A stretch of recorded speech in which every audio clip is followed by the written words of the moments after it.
All right, in this part of the PlayCanvas tutorial, we're going to add a script to make our sphere be controlled by the keyboard. So we're going to select our player, and we're going to add a component. Oh, before I do that, hold on. I'm going to make a new folder called scripts. Let me organize my project in a good way. So I don't like that it's called new folder, so let me change its name. There we go. So I'm going to call it scripts. Okay. So now I'm going to click on the player, add component, and go to script. And what's a little weird is down here in the script section now, you have to click add script and then create a script. And so a good name for this script would be player controller, since it's going to allow us to control the player. And now I'm going to double click this file to open up the pretty useful IDE that the Play Canvas environment uses. So there's stuff here you don't have to know too much about. This is a special command that sets up the class, the player controller that we're going to be using. And then these two lines set up the prototype functions that our object is going to be connected to. So this was going to be called the initialize function right when our connected entity is made. This is connected to the player sphere. So when the player sphere is created, the script will run and it'll run this function exactly once and initialize whatever we want. The update function, on the other hand, will run every frame. So it's going to be called a lot of times. Now, before we worry about these functions, we're going to give our script a property, and that script property is going to be called speed. So the way you add a property to a script in PlayCanvas is you do the name of the script, so playController.attributes.add, and then we're going to name our attribute speed, comma, set of curly braces, and inside the curly braces, we're going to put a couple properties. The first is the type is number, name number, and we're going to give it a default property, which is going to be 10. And then I need a semicolon here. So once again, this is saying that our script is going to have an attribute named speed, and we're going to say that's going to be 10, although you're going to see we're going to be able to change that.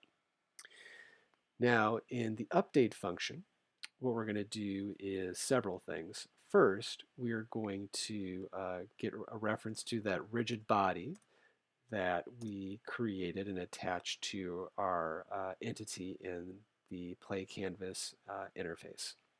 So I'm going to call the rigid body RB, and I'm going to access it by doing this .entity.rigidBody. Okay, the other two things we're going to need is a move horizontal, and which I'm going to assume is 0, and a move vertical, which I'm also going to assume is 0. And then I'm going to go through a series of if statements. I'm going to ask if this .app .keyboard .is pressed. And inside of the is pressed function, we're going to put in PC for PlayCanvas .key left. So we're going to ask, is the left key been pressed? If that's true, we're going to say that move horizontal is going to take on the value of -1. And now a lot of this is just going to be the same again. If it's the right key instead, I'm going to say that, oops, that's how I spell right, set move horizontal to be +1. And then do this once again for key down. It'll be move vert. Actually, I think that's +1. And then for key up, I will do -1. So after those if statements, we will essentially have either 1, -1, or 0 in for both the horizontal movement or in the vertical movement. The next thing we're going to do is make a movement vector. And the way you make a new vector that's 3D in PlayCanvas is you make a new pc.vec3, and we're going to put in our three numbers. The first one is what we're moving in the x direction, which is move horizontal. I'm going to put in 0 for the y direction because we're not jumping. And then move vert will be my third property.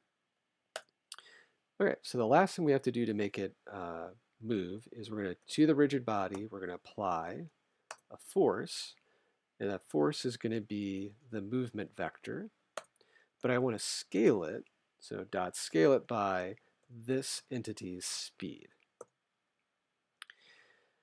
Whew, that was a lot of code. So I'm going to save it, and we're going to see if this actually works out. I'm going to go back to the Rollerball tutorial editor. I'm going to run it, and let's see, are there any errors?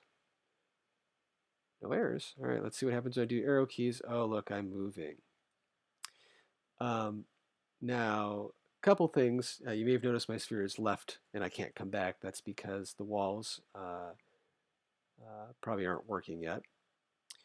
The other thing that's going to be important. Oh, there. Actually, they were working. I just rolled around the screen. It's hard for you to tell here, but our perspective's a little bit strange. We're a little bit off-centered, so I will be working on that in the next video where we're going to play with the camera controls. But at this point, we have a script that allows us to move the player.